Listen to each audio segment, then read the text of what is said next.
Start होगी। Start करते हैं।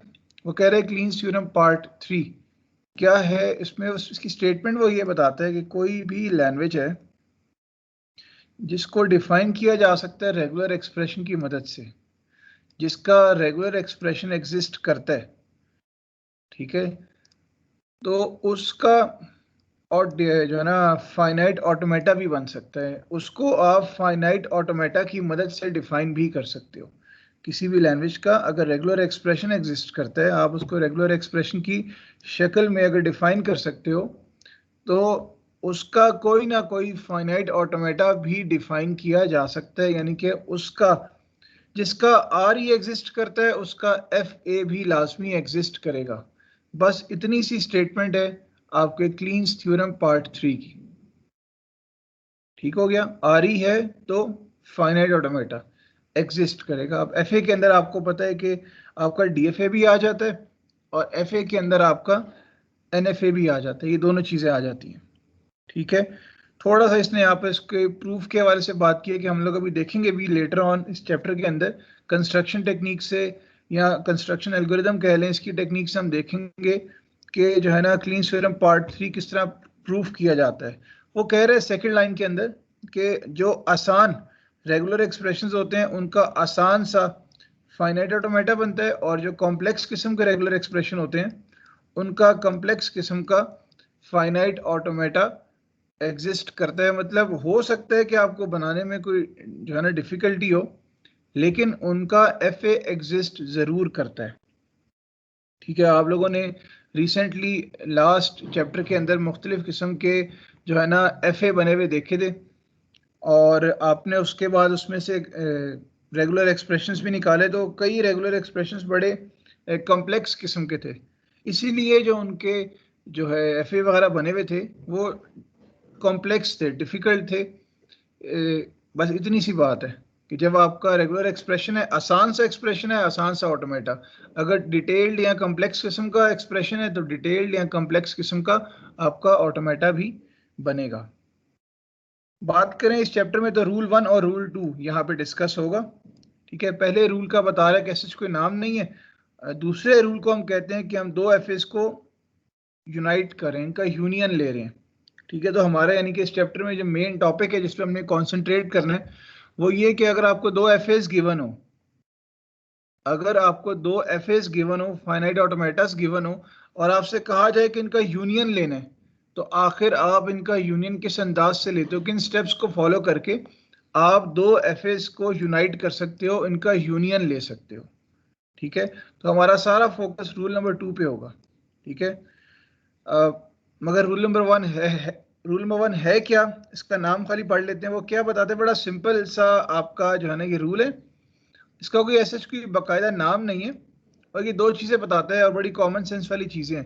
पहला क्या कहता है कि यहाँ अगर वहाँ कोई एफ है, जो जब भी कोई एफ होगा, ठीक है, वो पर्टिकुलर लेटर ऑफ अल्फ़ाबेट यानी कि सिग्मा डिफाइंड होंगे। आपने अक्सर देखा ना कि language of sigma defined over 0,1 या डिफाइंड ओवर 0,1 के अलावा a, b, x, y, तो कोई भी एफ होगा तो वो असल में बेस कर रहा होगा स्पेसिफिक जो है ना अल्फ़ाबेट्स के ऊपर, लेटर ऑफ अल्फ़ाबेट्स के ऊपर डिफाइन किया गया। हमेशा पता है कि हम जिसके लिए डिफाइन कर रहे होते हैं, जिस लैंग्वेज के लिए, उसके जो अल्फ़ाबेट्स होते हैं वो लाजमी एग्जिस्ट करेंगे। और दूसरा पॉइंट वो कहता है there is an F that accepts only the word आपका नल स्ट्रिंग। मतलब ऐसा भी हो सकता है कि आपके पास कोई अल्फ़ाबेट नहीं है जिसके लिए आपने एफ बनाया है, दैट मीन्स के नल स्ट्रिंग है। जैसे नल स्ट्रिंग के लिए भी आपका एफ बन सकता है, और नल के अलावा जो आपके डिफाइंड अल्फ़ाबेट्स होंगे उनके लिए भी आप एफ बना सकते हो। ये दोनों के लिए आप एफ बना सकते हो। ये चीज है आपका रूल 1। क्लीन थ्योरम पार्ट 3 का जो रूल नंबर 1 है वो बस इतनी सी बात बताता है। ठीक है। हमें कोई ज़रूरत नहीं है इसके यानी ये प्रूफ वगैरह में जाने की, इसलिए हम इसको स्किप करेंगे। हम डायरेक्ट रूल नंबर 2 पे आएंगे जो हमारा असल काम है इस चैप्टर का। जैसे नाम बता रहे हैं, बल्कि आप ये मैथमेटिकल जो है ना स्टेटमेंट भी देख लो कि अगर आपके पास दो एफ एज हैं, लेट से FA1 और FA2, अगर आपसे कहा जाए इनका यूनियन लो, तो इनका यूनियन रिजल्ट करेगा एक तीसरे FA के अंदर, ठीक है। और FA3 जैसे हमने यहाँ नाम दिया है, तो FA3 दोनों को जो है ना यूनाइट करके मिलेगा, दोनों का यूनियन लेने के बाद आपको मिलेगा, ठीक है। इसको हम लोग प्लस से भी शो कर सकते हैं। होगा क्या कि आपका पहला FA है, उसका अपना कोई रेगुलर एक्सप्रेशन होगा, लेट सपोज R1, और आपका दूसरा FA है, उसका अपना कोई रेगुलर एक्सप्रेशन होगा, लेट से R2, ठीक है। तो जो आप तीसरा FA बनाओगे, उसका जो रेगुलर एक्सप्रेशन बनेगा वो पहले दो को ऐड करने के बाद आपको मिलेगा। पहले दोनों को जो है ना इनका यूनियन लोगे तो आपके पास तीसरा रेगुलर एक्सप्रेशन आएगा, और उस तीसरे रेगुलर एक्सप्रेशन का आप बनाओगे तीसरा फाइनाइट ऑटोमेटा। यानी कि इसके क्वेश्चंस कैसे होते हैं, आपको मिलेंगे दो फाइनाइट ऑटोमेटास, ठीक है। हो सकता है आपने उसमें से निकालना हो उसका रेगुलर एक्सप्रेशन, या आपसे कहे कि बस भाई ये आपके पास जो है ना एक दो फाइनाइट ऑटोमेटास हैं, आप क्या करें, इनका यूनियन लेके हमें दे दें, इनका हमें यूनियन लेके दे दें। तो ये काम कैसे होता है, हम लोग जो है ना डायरेक्ट इसके क्वेश्चंस की तरफ चलते हैं, हम डायरेक्ट इसके क्वेश्चंस की तरफ चलते हैं। अलग अलग से इसके स्टेप्स भी स्पेसिफाई हुए हुए थे, लेकिन मुझे ऐसा लगा कि उन स्टेप्स पे अगर हम बात करेंगे तो क्वेश्चन हमारा बहुत लेंथी हो जाएगा। हम डायरेक्ट इसके क्वेश्चंस को सॉल्व करते हैं। मुझे उम्मीद है कि जितनी हमने रेगुलर एक्सप्रेशंस पे बात की है, ऑटोमेटा बात की है, तो हमें डायरेक्ट इसके क्वेश्चन समझ आ रहे होंगे, ठीक है। क्लास इतनी डिस्कशन में कोई मसला, कोई डाउट तो पूछ सकते हैं। नो सर, बट आप क्वेश्चन करवाएंगे तो ज्यादा समझ आ जाएगी। ठीक है, बस हम लोग अब आगे सारे चैप्टर में ना इसी टॉपिक को पढ़ेंगे, दो FAs का यूनियन, बार बार हम यही करेंगे, स्टेप्स इसमें रिपीट होंगे। अच्छा, और ख्याल किस चीज़ का रखना है आपने, ख्याल इस चीज़ का रखना है कि क्वेश्चंस थोड़े से लेंथी होंगे, ठीक है। जब ये थोड़े से लेंथी होंगे तो आपने हर स्टेप बड़ा केयरफुली जो है ना अटेम्प्ट करना है। मैं वेट करता हूँ आप लोग ये दोनों FAs अपने पास ड्रॉ कर लें। ये क्वेश्चन है, अब वो कह रहा है कि हमें इसका जो है ना यूनियन लेके बताएं, इन दोनों FAs का यूनियन लेके बताएं। तो मैं वेट करता हूँ आप लोग ये ड्रॉ कर लें। सर आप समझाएं, कल हम ड्रॉ करते, कल मैं ड्रॉ करती ना, कल सारा काम खराब हो गया। वो तो ठीक है, लेकिन ना ये क्वेश्चन जब आप आगे जब सॉल्व कर रहे होगे उनके स्क्रीन तो चली जाएगी ना, तो वो स्टेप क्यों हो रहा होगा आप इसको देख के पहचान पाओगे ना कि सोल्यूशन में सामने FA का होना बहुत ज़रूरी है। बेशक फिलहाल वक्ती तौर पे स्क्रीनशॉट ले लें, आप जो बना रहे हैं वो बना लें, FA उसके सामने हो ज़रूर।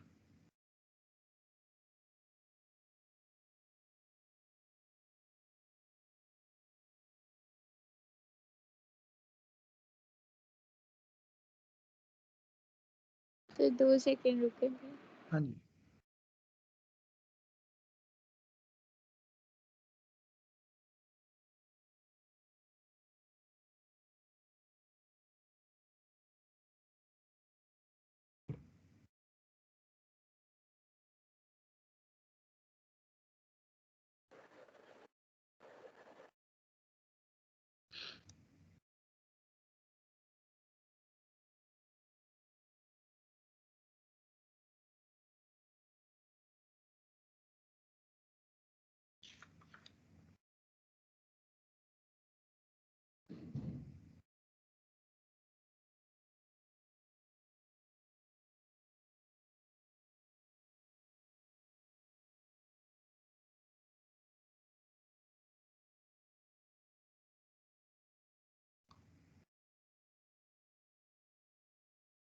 अच्छा, साथ साथ बनाते बनाते एक चीज़ के, क्योंकि ये दोनों FAs का यूनियन लेने का कहा जा रहा है, ठीक है, और बीच में प्लस का साइन है, इसका मतलब ये है कि आप जब इनको जो है ना यूनियन लोगे तो वो तमाम वर्ड्स जो FA1 एक्सेप्ट करता है या फिर FA2 एक्सेप्ट करता है, वो ओवरऑल आपके जो FA आप बनाओगे तीसरा FA उसको एक्सेप्ट करना चाहिए। मीन्स के एक वर्ड है जो FA2 एक्सेप्ट करता है, एक वर्ड है जो FA2 एक्सेप्ट करता है लेकिन FA1 एक्सेप्ट नहीं करता। आप जब 1 और 2 को यूनाइट करोगे ना, तो जो जो उनका यूनियन वाला FA होगा ना, वो एक्सेप्ट कर रहा होगा, क्योंकि एडिशन है ना, क्योंकि यूनियन लिया जा रहा है। इसी तरह अगर आपने इनका यूनियन लिया है, तीसरा FA बना है, और एक ऐसा वर्ड है जो FA1 एक्सेप्ट करता था, FA2 एक्सेप्ट नहीं करता था, लेकिन जो तीसरा आपने इनका यूनियन लिया है वो उसको एक्सेप्ट करेगा, यानी कि दोनों में से किसी एक भी FA ने अगर वो एक्सेप्ट किया है तो वो वर्ड एक्सेप्ट होना चाहिए आपके तीसरे FA के अंदर। ठीक है, तो ये इसकी एक और निशानी है कि आपने जो FA बनाया वो करेक्ट है कि नहीं है। ठीक है, इसमें बड़ा केयरफुली आपने देखना है कि आपकी इनिशियल स्टेट कहाँ है और आपकी फाइनल स्टेट या स्टेट्स कौन कौन सी हैं। और इससे भी इंपॉर्टेंट एक बात जो आपने नोट करनी है, देखें आप x1 की बात करें, x1 कहाँ है आपके पास, ये FA1 में। हम जो है ना बनाएंगे ट्रांजिशन टेबल। ट्रांजिशन टेबल क्या होता है, आप ना हर स्टेट के लिए, आप हर स्टेट के लिए डिफाइन करते हो कि इसके ऊपर जो आपके अल्फाबेट्स डिफाइंड हैं, हमारे केस में A और B दो अल्फाबेट्स हैं। आप अगर x1 पे हो तो A आने पे कहां जा रहे हो और B आने पे कहां जा रहे हो। तो ये बात समझे आप लोगों को कि आपका, अगर आप x1 की बात करते हो तो x1 पे क्या क्या आ सकता है, A आ सकता है और B आ सकता है। तो क्या ख्याल है, x1 पे अगर A आया तो कहां जा रही है।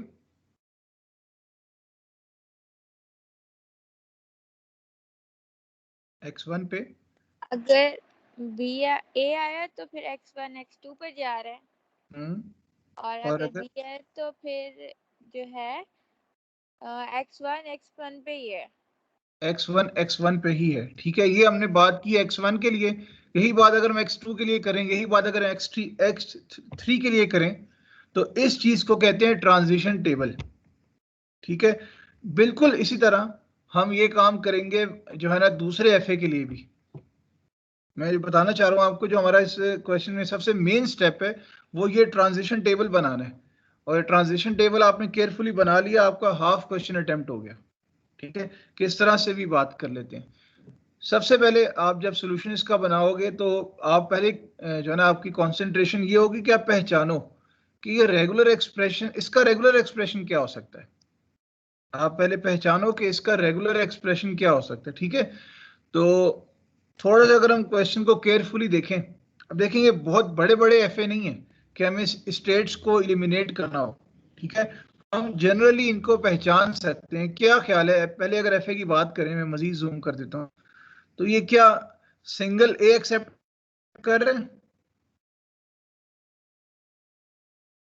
नो, ये सिंगल A नहीं एक्सेप्ट कर रहा, ये डबल A एक्सेप्ट कर रहा है। लास्ट में डबल A एक्सेप्ट कर रहे, ठीक है, उसके बाद कुछ भी आ सकता है। ठीक है, लेकिन अगर देखें एक A के बाद B आ गया तो वापस आ जाता है, यानी कि yes. उसको दो A जरूर चाहिए फॉर द एक्सेप्टेंस। तो तो अगर हमने लिख दिया कि कुछ इस तरह का होगा, A plus B whole static और डबल A। लेकिन इसके बाद भी आ सकता है ना, लेकिन डबल A के बाद कुछ भी आ सकता है, ये हाँ, देखें। डबल A के बाद भी कुछ आ सकता है, तो A plus B whole static and और स्टार्ट दोनों में आ जाएगा और दरमियान में डबल A आएगा। ये जो अभी आपने बात की है, ये बात, ये देखिएगा, ये FA1 था, हमने पहले डिफाइन की उसकी लैंग्वेज, जो हमने ऑटोमेटा के बिल्कुल शुरू के जो है ना लेक्चर्स में बात की थी, लैंग्वेज डिफाइन की कि भाई डबल A इसमें होना चाहिए। फिर उसके बाद आपने बताया कि हाँ भाई इसका रेगुलर एक्सप्रेशन ये है, तो एक्सप्रेशन है जो इन्होंने अभी बताया था।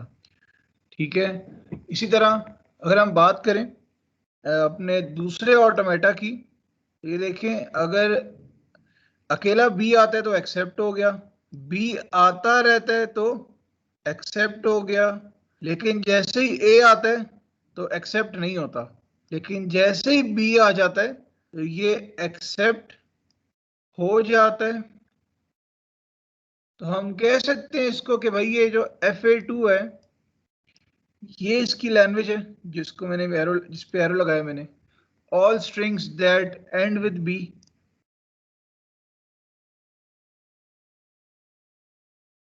all strings that Yes, sir. end with B, यही है, यही ये है इसका बिल्कुल। और ये देखें इसका ये expression a plus B whole स्टेरिक, और उसके बाद यानी कि शुरू में कुछ भी आ जाए लेकिन एंड पे बी ही आए।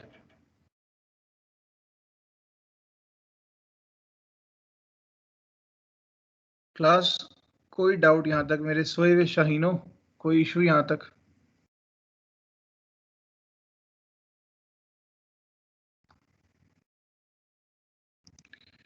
अच्छा, ये स्टेप करना क्यों जरूरी है, इसका मकसद ये है, अगर आप थोड़ा गौर से देखेंगे पुराना काम है ये, इसलिए कि आपके जो है ना आंसर को वेरीफाई करेगा। अब देखें नेक्स्ट स्टेप पे क्या लिखा है, इसका यूनियन क्या होगा, L1 प्लस L2, यानी कि L1 यूनियन L2। ठीक है, यानी कि इसने आगे एक्सप्लेन कर दिया कि L3 लैंग्वेज 3 ऐसी होगी जिसमें डबल ए भी एक्सेप्ट हो रहा होगा, या फिर बी एंड पे आ रहा हो तो वो भी एक्सेप्ट हो जाएगा। ठीक है, तो ये इन्होंने प्लस करके इस एक्सप्रेशन को यहाँ लिख दिया कि भाई जो आपका आंसर आएगा वो इस रेगुलर एक्सप्रेशन के अकॉर्डिंग आना चाहिए। आपका जो आंसर है वो इन दो रेगुलर एक्सप्रेशंस के यूनियन पे बेस कर रहा होगा। दैट मीन्स कि दोनों में से कोई एक भी अगर रेगुलर एक्सप्रेशन वहां पे वैलिड हो रहा होगा तो ओवरऑल जो आपका आंसर है उसमें वो एक्सेप्ट होना चाहिए। ये देख लेंगे 3-4 स्टेप्स, आप लोगों ने रजिस्टर पे भी शायद ऑटोमेटा बनाया हो, उसके बाद हमने ये 3-4 स्टेप्स किए हैं। इसमें किसी किस्म का कोई डाउट तो पूछ सकते हैं क्योंकि नेक्स्ट क्वेश्चन आप लोगों ने करना है, इसलिए इसको तसल्ली से देखें, इसमें कोई डाउट तो पूछ सकते हैं।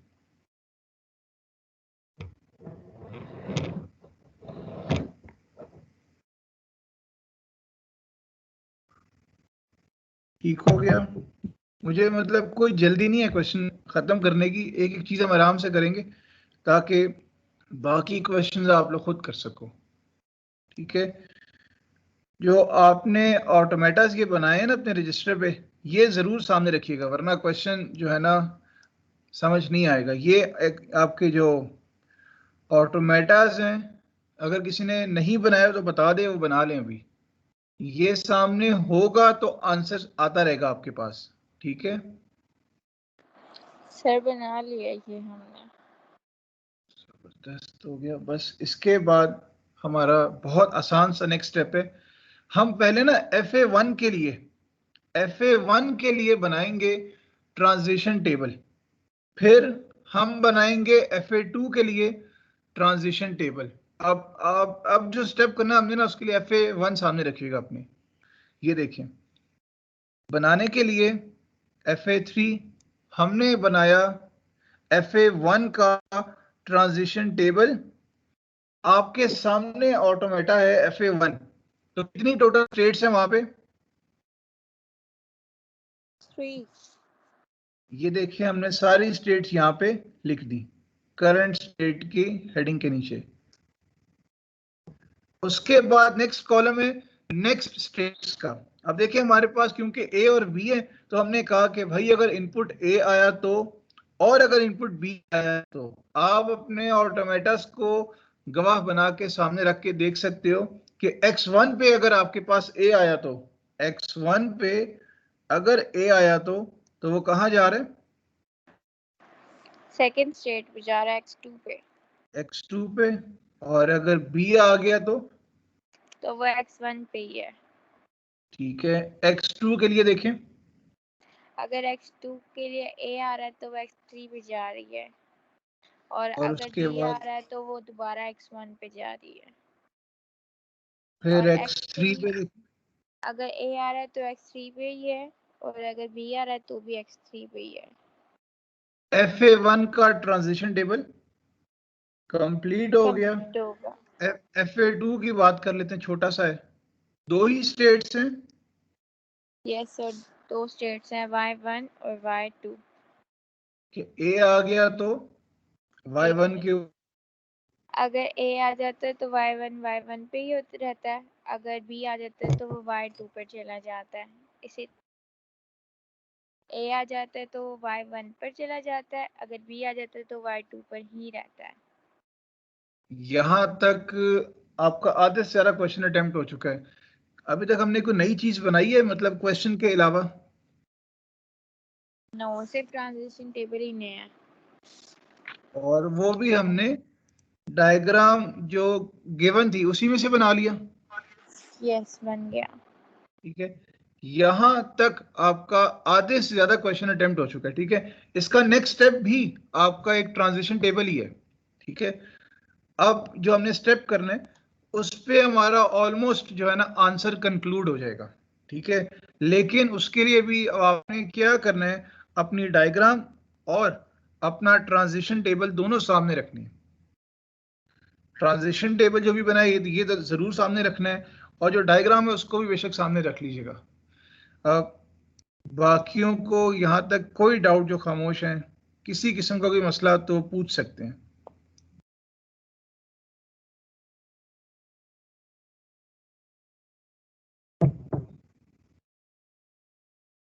सबके माइक पक्के तो नहीं म्यूट हो गए?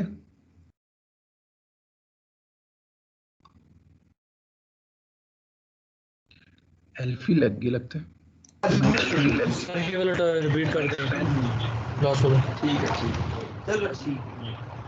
देखिए, ऑटोमेटा आपके सामने है जो इससे ऊपर हमने बनाया था। लेकिन ये वाला ऑटोमेटा अपने सामने रखना है। ठीक है, ये ऑटोमेटा सामने रखा। अब आपने बनाना है ट्रांजिशन टेबल। एक टेबल बनाना है, और पहले FA1 के लिए बनाना है, फिर FA2 के लिए बनाना है। ठीक है, FA1 के लिए जब आप बनाएंगे तो आपने पहले देख लिया कि 3 स्टेट्स हैं, X1, X2, X3। तो बस आप गए अपने टेबल के अंदर, टेबल में आपने हेडिंग दी करंट स्टेट, और उसके आगे आपने स्टेट्स के नाम लिख दिए। ठीक है, आपने ऑटोमेटा देखा तो आपको पता चला कि ये लैंग्वेज A और B के लिए डिफाइंड है। तो नेक्स्ट कॉलम में आपने, जिस कॉलम को आपने दो पार्ट्स में डिवाइड किया हुआ है, आपने कहा कि इनपुट अगर A आए या इनपुट अगर B आए तो क्या काम करना है। अब किसके लिए, अब देखें, पहले ये आएगा X1 के लिए बताएगा, फिर यही X2 के लिए भी बताएगा, फिर यही X3 के लिए भी बताएगा। ठीक है, पहले इन तीनों का A के हवाले से, और फिर इन तीनों का B के हिसाब से क्या जो है ना रिस्पॉन्स होगा। ऑटोमेटा आपके सामने ऐसा, और X1 आपकी इनिशियल स्टेट है इसलिए सबसे पहले लिख दिया। X1 पे अगर A आ रहा है, X1 पे अगर A आ रहा है तो क्या ख्याल है ऑटोमेटा, क्या कहां पे लेके जा रहा है आपको?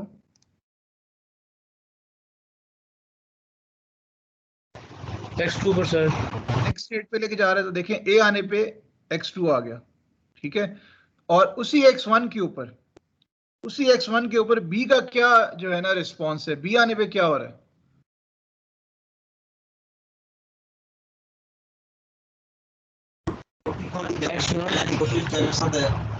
वो आपके X1 पे आपको लेके जा रहा है, तो ये आपने X1 के लिए सब एक्सप्लेन कर दिया। यही काम आपने X2 के लिए करना है, और यही काम आपने X3 के लिए करना है। जितनी आपके पास स्टेट्स हैं इस ऑटोमेटा के अंदर, आपने उनके लिए काम किया, और पहले FA का आपने ट्रांजिशन टेबल कंप्लीट कर दिया। ठीक है, फिर अलग से आपने जो आपका दूसरा FA है उसके लिए वही टेबल बनाने, और आपने उसकी स्टेट्स लिखी भाई, इसकी Y1 और Y2 थी, और इस ये भी A और B के हिसाब से ही है, तो भाई इस पे अगर A आया तो क्या होगा, और Y1 पे अगर B आया तो क्या होगा, आपने लिख दिया। बिल्कुल इसी तरह Y2 पे अगर A आया तो क्या होगा, Y2 पे अगर B आया तो क्या होगा, हमने यहाँ इनके कॉरेस्पॉन्डिंग जो है ना सेल्स के अंदर लिख दिया, और हमारे पास ट्रांजिशन टेबल कंप्लीट हो गया। समझ आया सन? Yes sir. ठीक है, ये आपका बन गया ट्रांजिशन टेबल। अब बहुत केयरफुली इसको अपने सामने रखना है, बहुत केयरफुली। और 1 मिनट के लिए आपने ऑटोमेटा को देखना है और आपने ये देखना है कि दोनों जो आपके ऑटोमेटाज हैं इनकी इनिशियल स्टेट्स कौन कौन सी हैं, इनकी इनिशियल स्टेट्स कौन कौन सी हैं। x1 and y1। पहले वाले की स्टेट का नाम है इनिशियल का x1 और दूसरे वाले की का नाम है x2 sorry y1। y1। yes। अब हम करने क्या जा रहे हैं, हम करने जा रहे हैं इनका यूनियन। ठीक है, हम करने जा रहे हैं इनका यूनियन। एक बात तो पहले वाले की हमने इनिशियल स्टेट का नाम लिखा x1, दूसरे का y1, हमने इसको एक नाम दे दिया। ठीक है, अब देखिए इनका यूनियन जो होगा वो कोई एक ऑटोमेटा होगा ना, तो मैंने इसको नाम दे दिया लेट्स से, मैंने इसको कहा z1, मैंने इसको कहा z1। ठीक है, तो ये बेसिकली क्या हो गया, z1 मेरी एक स्टेट बन गई जिसमें क्या क्या शामिल है, x1 और y1 both। और x1 और y1 क्या थे, मेरे इनिशियल स्टेट से। yes। तो z1 भी क्या बना मेरे, इनिशियल स्टेट बन गए इन दोनों को मिला के। ये मेरी बना इनिशियल स्टेट। एक और बात, पूरे टेबल में कहीं पर भी अगर x1 y1 इकट्ठा आया ना तो हम उसको नाम दे देंगे लेट से z1। ठीक है, अब पूरे टेबल के लिए इसका नाम z1 रहेगा। मैं बताना क्या चाह रहा हूं, हम बनाने जा रहे हैं एक ट्रांजिशन टेबल डिस्क्रिप्शन के साथ, हम एक ट्रांजिशन टेबल डिस्क्रिप्शन के साथ बनाने जा रहे हैं जो होगा हमारे नए बनाने वाले ऑटोमेटा का ट्रांजिशन टेबल। अभी हमें ऑटोमेटा का नहीं पता, हम उसको उसके ट्रांजिशन टेबल से एक्सट्रैक्ट करेंगे। ठीक है, जरा गौर कीजिएगा, मैंने भी आपसे सिर्फ इतनी बात की है क्लास कि x1 y1 दोनों जो है ना इसकी अपने अपने ऑटोमेटास की इनिशियल स्टेट्स की हमने इकट्ठे लिख दिया और इसको नाम दे दिया z1।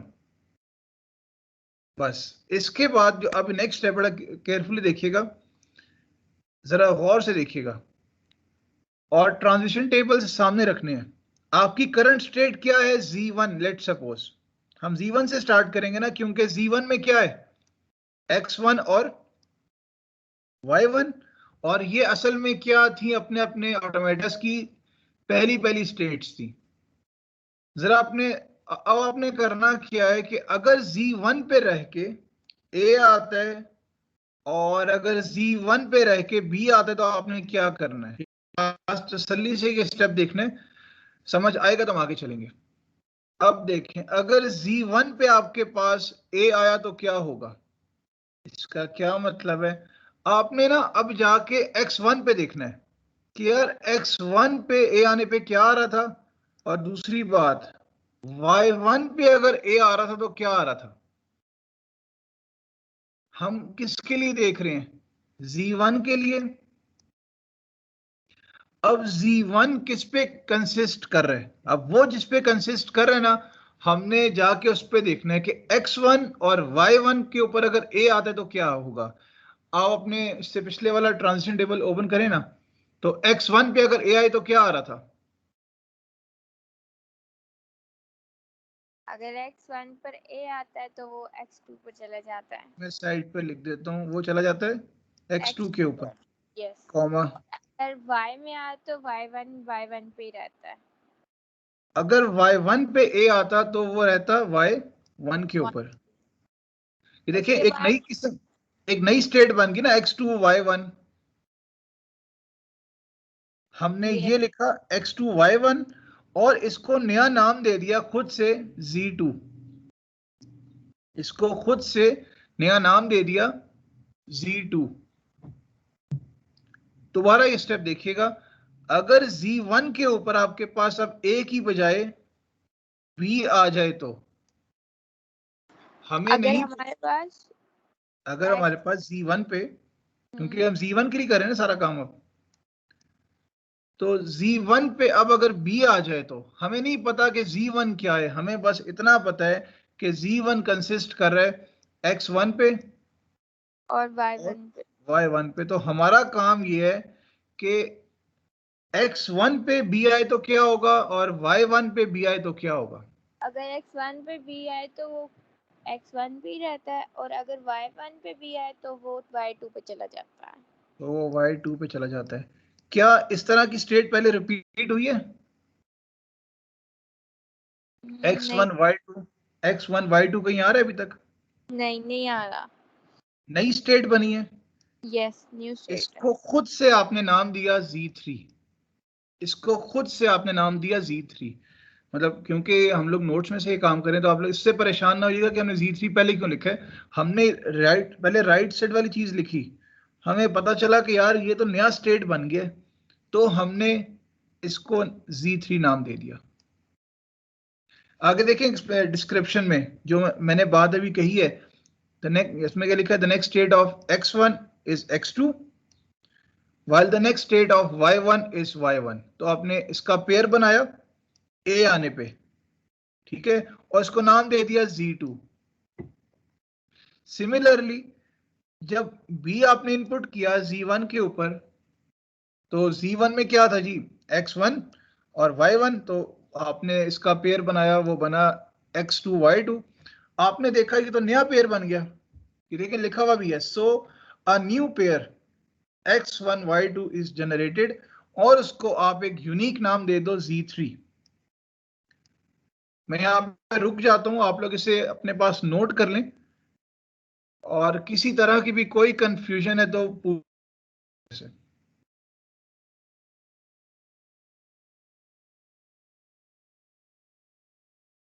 इसको लिख भी लें अपने पास, और किसी तरह की भी हल्की फुल्की सी भी कोई कंफ्यूजन है तो मोस्ट वेलकम पूछें, क्योंकि ये आपका ऑलमोस्ट आंसर आ गया।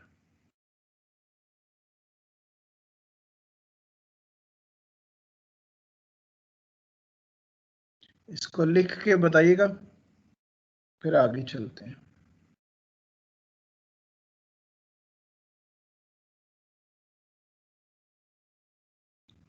डिस्क्रिप्शन भी पढ़ लें एक बार, जो हम बातें कर रहे थे वो यहाँ अंग्रेजी में लिखी हुई है।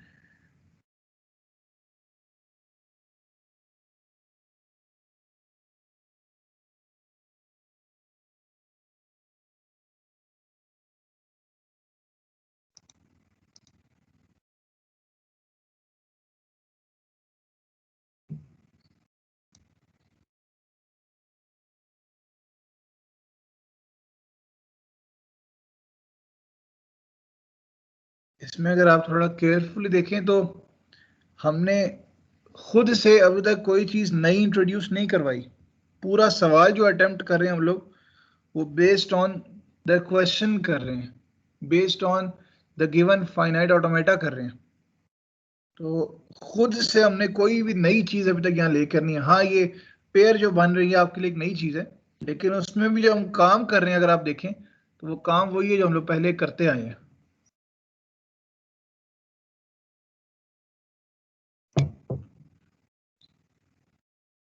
चलिए आगे चलते हैं। अब आपकी नेक्स्ट रिस्पॉन्सिबिलिटी क्या है? देखें, जब आप इस स्टेप के एंड पे पहुंचे ना, आपको पता चला कि Z2 और Z3 दो नई स्टेट्स बन गई हैं।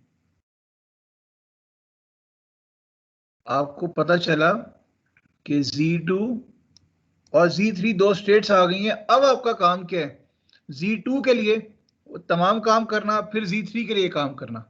जैसे नेक्स्ट स्टेप पे देखें, हमने Z2 के लिए काम किया, ठीक है, और उसके बाद हम Z3 के लिए करेंगे, और उसके बाद हमने जब जाएंगे तो हमें पता चलेगा कि Z4 भी बन गया हमसे, तो Z4 के लिए भी काम करेंगे। मतलब जो जो स्टेट आपसे बनता चला जा रहा है, जो जो नया पेयर आपसे बनता चला जा रहा है, उस पेयर के लिए आप ट्रांजिशन टेबल, क्योंकि वो पेयर असल में क्या है?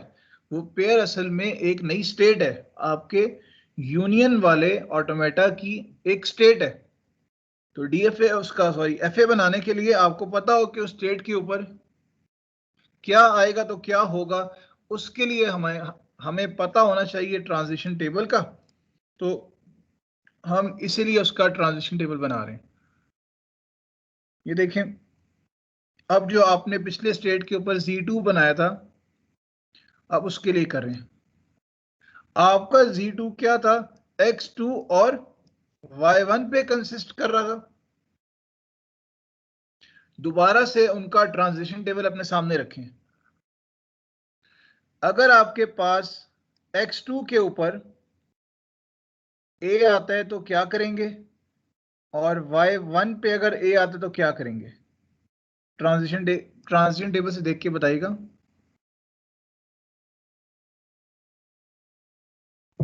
अगर हमारे पास x2 पे a आता है तो हम x3 पे जाएंगे, ठीक है। x3 और पे अगर जाएंगे। हमारे पास y1 पे a आता है तो हम y1 पे ही रहते हैं। देखिए यही चीज यहाँ राइट पे लिखी है, a वाले कॉलम में x3 y1। Yes sir. आपने ना इससे प्रीवियस तमाम स्टेट्स के ऊपर देखा, कहीं ये पेयर रिपीट तो नहीं हो रहा? आपने गौर से देखा तो पता लगा कि ये तो कोई नया पेयर बन गया। सर नहीं हो रहा। यस, ये न्यू पेयर है। तो हमने इसको नया नाम दे दिया, लेट्स से Z4। हमने इसको नया नाम दे दिया Z4। वही काम दोबारा करना है वापस आके करंट स्टेट के ऊपर कि भाई x2 के ऊपर अब अगर B आ जाए तो क्या होगा?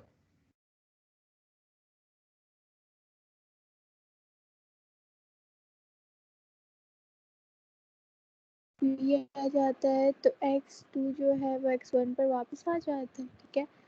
और अगर y1 पर आता है तो y2 पर चला जाता है। y2 पे चला जाता है। हमने और दोबारा ये देखा रिपीट हो रहा है। ये, हाँ, x1 y2 कहीं पहले इस्तेमाल हुए तो आपको नजर आया कि हमने इसको Z3 नाम दिया था। बस आपने इसको भी क्या नाम दे दिया? Z3। और यहां तक अगर आप लोगों ने देखा हो तो हमारे पास ओवरऑल 4 स्टेट्स बन गई हैं, जिसमें से हमने 2 के लिए ट्रांजिशन टेबल बना दी है। Z1 भी डिफाइन हो गई है और Z2 भी डिफाइन हो गई है। अब नेक्स्ट हम क्या करेंगे? नेक्स्ट हम करेंगे इसके अलावा अपनी Z3 को डिफाइन करेंगे, फिर Z4 को डिफाइन करेंगे, ठीक है। और इस दौरान अगर कोई और स्टेट आती है तो उसको डिफाइन करेंगे। आप लोगों को शायद आइडिया हो गया हो कि इस क्वेश्चन में ओवरऑल हमने बड़े ही एक्यूरेसी के साथ मूव करना है। कहीं पर अगर आपने स्टेट का नाम गलत दे दिया, रेपिटेशन को नहीं देख पाए या किसी को मिस कर दिया तो आपका यूनियन नहीं बन पाएगा। जब यूनियन नहीं बन पाएगा तो दैट मीन्स कि आपका सोल्यूशन है ही नहीं जो होना चाहिए था, ठीक है। मेरी एक और बात शायद आप लोगों को याद आ रही हो कि मैं आपसे कहता था कि ये ऑटोमेटा अच्छा कर लो, एफए अच्छे से सीख लो, आगे आने वाला काम आसान हो जाएगा अगर ऑटोमेटा अच्छा आता है। लेकिन जिन्होंने ऑटोमेटा को बस सर से गुजारा है वो थोड़ा सा उनको यहाँ डिफिकल्टी आ रही होगी, ठीक है। इसीलिए मैंने लास्ट वीक भी आपसे कहा था कि ऑटोमेटा हल्का फुल्का रिवाइज कर लो ताकि आगे आने वाला काम आपके लिए आसान हो जाए। अब देखिए Z1 भी आप कर चुके हो, Z2 भी आप डिफाइन कर चुके हो। नेक्स्ट काम होगा Z3 के लिए।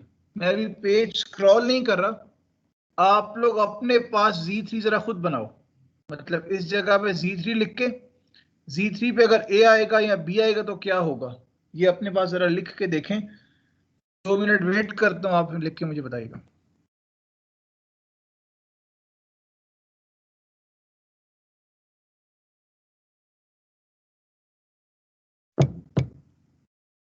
Z3 किस तरह से होगा ये जरा ट्राई कीजिएगा।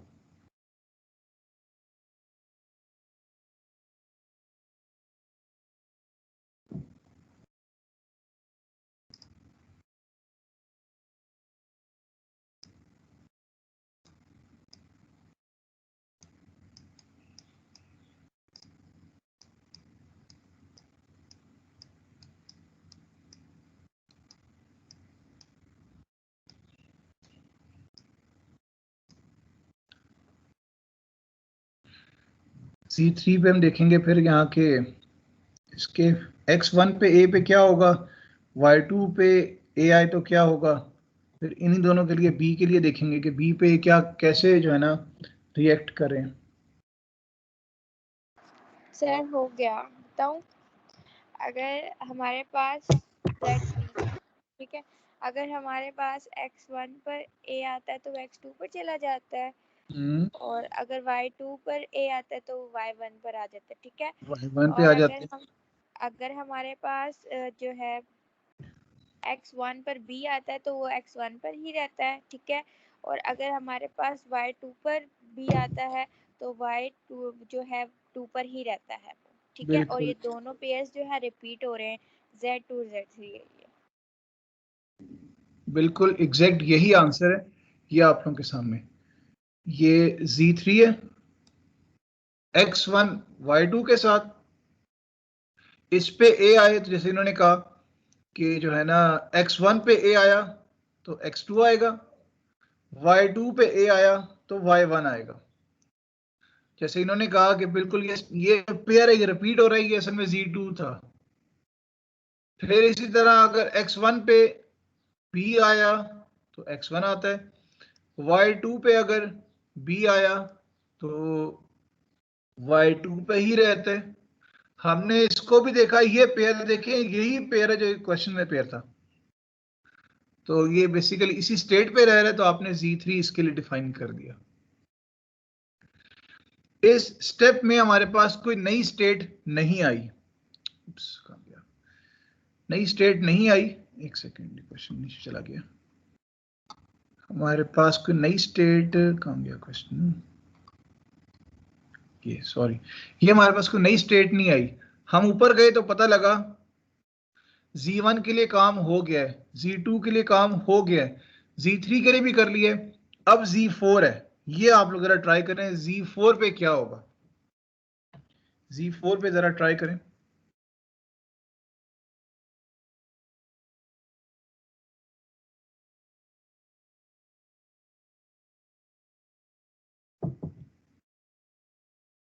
Z4 पे देखें क्या होगा।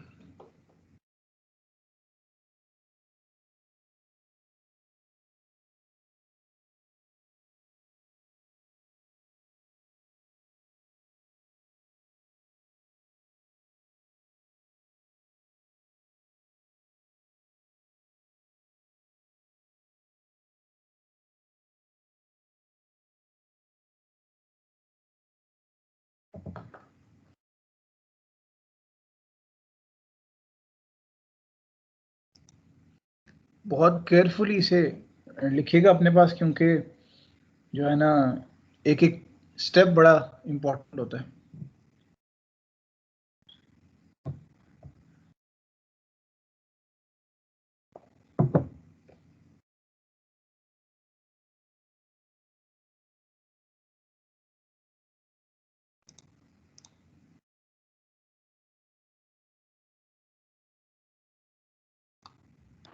सर अगर हमारे पास ये Z4 के लिए अगर हमारे पास x3 आता है, ठीक है, और y1, अगर x3 पर हमारे पास a आता है तो हम जो है x3 पर ही रहते हैं, ठीक है। और अगर हमारे पास y1 पर a आता है तो हम y1 पर ही रहते हैं, ठीक है। अगर हमारे पास x3 पर b आता है तो भी हम x3 पर ही रहते हैं, लेकिन अगर y1 पर हमारे पास b आता है तो हम 2 पर मूव कर जाते हैं। जो हमारे पास सेकंड था वो Z4 के इक्वल है पेयर, लेकिन जो दूसरे वाला है वो नहीं, न्यू पेयर बना तो वो Z5 बन जाएगा। ओके, हाँ मेरा ठीक है। बिल्कुल वही है जो इन्होंने बताया, ये हमने यहाँ पर इसको ड्रॉ किया और इसके आगे इसकी एक्सप्लेनेशन लिखी हुई है। Yes sir. यहाँ तक देखें, Z4 भी डिफाइन हो गया, तो बस अब Z5 डिफाइन कर दें। Z5 डिफाइन करें, देखिए इस पे क्या आता है। Z5 है x3y2, ये जरा ट्राई करें। ये आप इनके अलावा कोई और ट्राई कर रहे हैं या फिर ये क्वेश्चन, क्योंकि मैं होपफुली यस दोबारा सर, मैं कर रहा हूँ साथ। जबरदस्त हो गया, बस साथ साथ ये लिखते भी जाएं, और हल्की फुल्की भी कंफ्यूजन हो तो जरूर पूछें।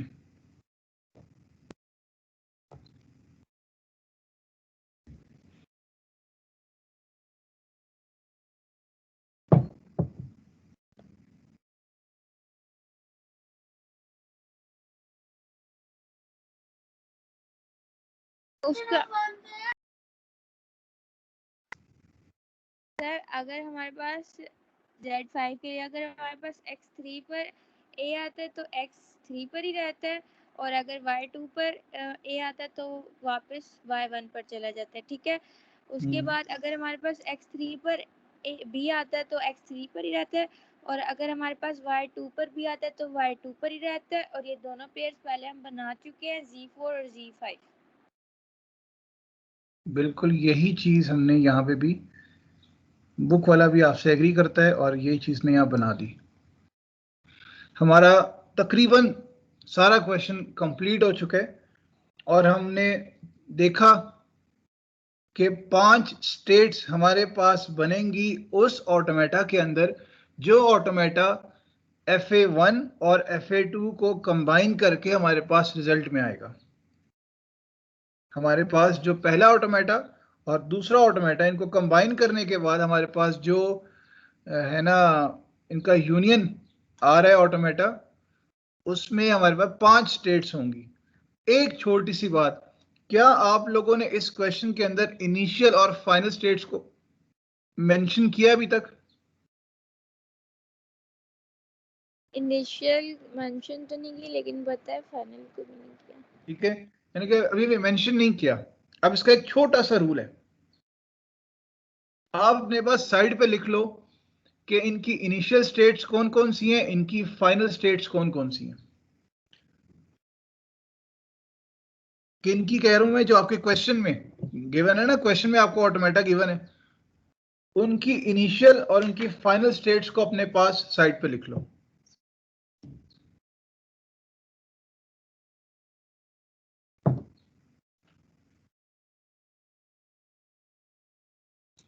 लिख के मुझे बताइएगा। x1 और y1 इनिशियल है, और फाइनल x3 और y2 है। x3 और y2 फाइनल है, एक बात। दूसरा इन्होंने कहा कि x1 y1 इनिशियल है। आपको याद होगा x1 y1 को तो हमने खुद इनिशियल कहा था ना, यहीं से तो डिस्कशन स्टार्ट की थी। Yes sir. दैट मीन्स के z1 हमारे पास इनिशियल है। अब बात रही के फाइनल।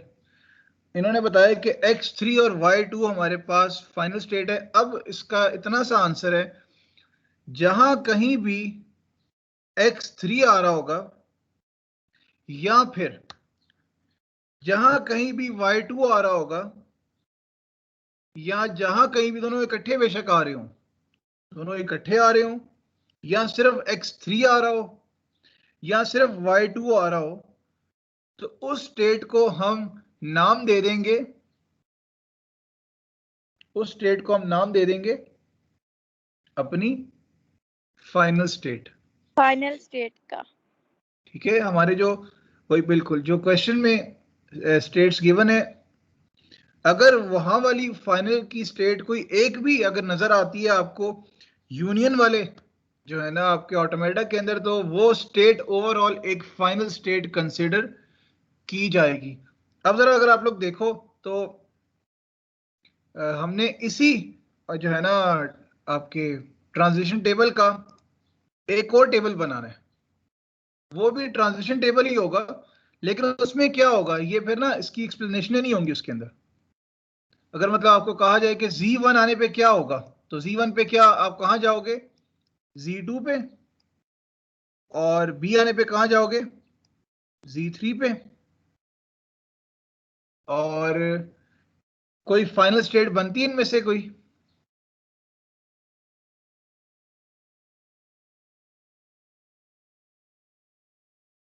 देखिए Y2 यहां नजर आ रहा है आपको,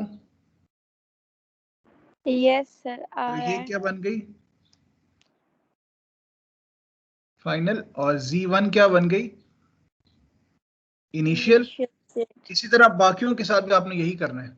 मैं आपको दिखा देता हूं कि मैं क्या आपसे चाह रहा हूं, सिर्फ इतना सा एक मासूम सा टेबल आप लोगों ने जो रजिस्टर्स पे बनाया है उसको सामने रख के जरा ये वाला ट्रांजिशन टेबल देखो, कितना मुश्किल है ये बनाना। इसमें क्या हुआ है, मेंशन किया आपने कि इनिशियल कौन सी है, फाइनल कौन सी है। इसको गौर से देखें, कोई डाउट तो पूछ सकते हैं।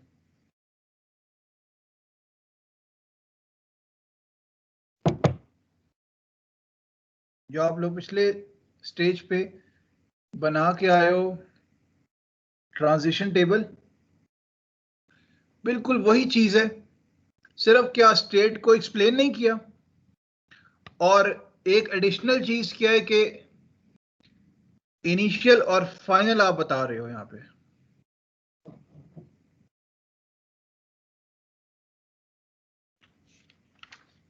इसको नोट कर लें, ये डिफिकल्ट नहीं है, इजी है ये। इजी है, नोटेड। ठीक है। क्लास किसी और को कोई डाउट यहां तक? अगर हमारे पास कहीं पे भी सिर्फ x3 हो तब भी हम लिख सकते हैं ना कि फाइनल स्टेट है। बिल्कुल, जो ओरिजिनल में देखें फाइनल है ना, अगर वो कहीं पर भी आ रही है, किसी भी z में कहीं आ रही है, तो वो z हमारा फाइनल बन जाएगा। बस इससे आपने डायग्राम बना लेनी है। देखो कितनी स्टेट है, 5। पहले z1 इनिशियल, z1 पे अगर ए आए तो कहां जाएंगे? जी जी ऐसे। सर जो हमने FA1 और FA2 का ट्रांजिशन टेबल बनाया है उसमें सर करंट स्टेट जो है ना Y1 Y2 X1 X2 और X3 है, लेकिन जब हमने ये जो नेक्स्ट टेबल बनाया है इसमें सर Z5 तक क्यों आ गए हैं? हाँ, इसमें देखें क्योंकि ना दोनों का कॉम्बिनेशन है ना, तो दोनों के कॉम्बिनेशन में आपके पास नंबर ऑफ स्टेट्स कम या ज्यादा हो सकती हैं। जब हमने इसको कंबाइन किया तो कंबाइन करते हुए पता लगा कि इनका जो कॉम्बिनेशन होगा वो हमारे पास 5 स्टेट्स में पूरा हो रहा होगा। क्योंकि देखें आपने जो नया एफ ए इंट्रोड्यूस करवाना है, that should accept all the words जो आपके FA1 एक्सेप्ट कर रहे हैं, जो FA2 एक्सेप्ट कर रहे हैं। तो तीसरे FA ने उन दोनों के वर्ड्स को एक्सेप्ट कराना है। तो हो सकता है कि वो उन्हीं स्टेट्स के वो अंदर काम पूरा कर ले, उससे कम स्टेट्स में काम पूरा कर ले, या उससे ज्यादा स्टेट्स में उसे काम करना पड़े। तो ये Z5 तक गया। कभी कभी ऐसा भी हो सकता है कि आपको इससे ज्यादा स्टेट्स जो है ना नए वाले FA के अंदर बनाना पड़े।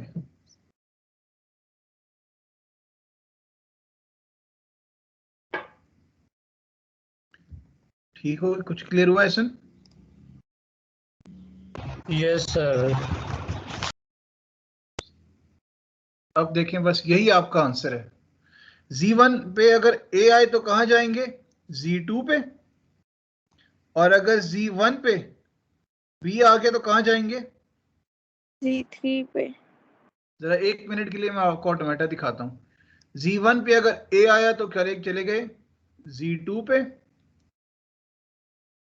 B आया तो चले गए Z3 पे, वापस ऊपर आए Z2 अगर पे। Z2 पे A आया तो हम Z4 पे चले गए, A और आया तो अगर हमारे पास Z2 पे B आया तो हम वापस से 3 पे आ जाएंगे। Z2 पे अगर B आया तो Z3 पे चले गए। यस। उसके बाद Z3 पे अगर हमारे पास A आए तो हम Z2 पे चले जाएंगे, अगर हमारे पास Z3 पे B आया तो हम Z3 पे चले जाएंगे, मतलब Z ये हमारे पास सेल्फ लूप लग जाएगा। B पे Z3 पे ही रह रहा है, और A आने पे यस। Z2 पे जा रहा है। अब Z4 पे अगर A आता है तो Z4 पे रहेगा, यानी सेल्फ लूप, और अगर हमारे पास B आता है तो हम Z5 पे चले जाएंगे एक न्यू स्टेट पे।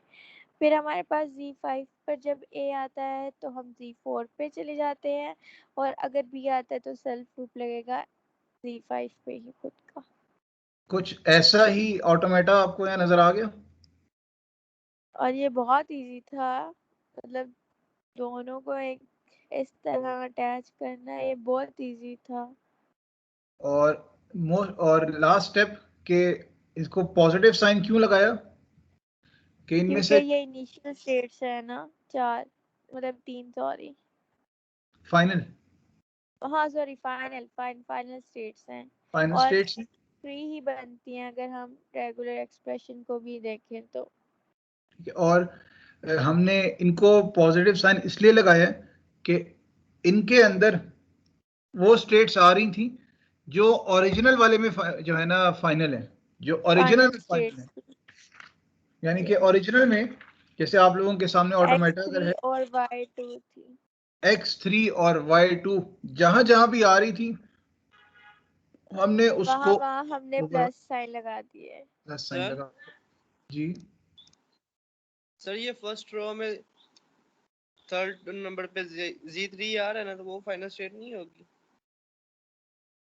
Z3 हमारे पास बिल्कुल फाइनल स्टेट होगी। सर ये उसके देखें। पास की प्लस के अच्छा, हमारे साथ पास C3 फाइनल ही है ना। अच्छा इसमें देखें आप करंट स्टेट के ऊपर हमने साइन लगाए हैं, ठीक है। Yes, sir. अगर आप करना चाहते हो तो यहाँ पे बेशक साइन लगा दो, नहीं लगाना चाहते यहाँ मिस कर सकते हैं, लेकिन करंट स्टेट्स के ऊपर मेंशन करना है, ठीक है। आप अगर यहाँ भी मेंशन करना चाहते हैं ना इधर उधर भी, जहां जहां Z3, जहां जहां Z4, जहां जहां Z5 आ रहा है, जैसे फिर ये भी होगा, फिर Z4 भी हो रहा है, फिर Z5 भी हो रहा है, Z3 भी हो रहा है, फिर आप यहाँ पे भी अगर करना चाहें तो यहाँ भी साइन लगा दें, नहीं लगाना चाहते तो करंट स्टेट्स पे लगा दें। Okay sir. इस तरह से आपका ये जो ऑटोमेट है इसका यूनियन कंप्लीट हो जाता है।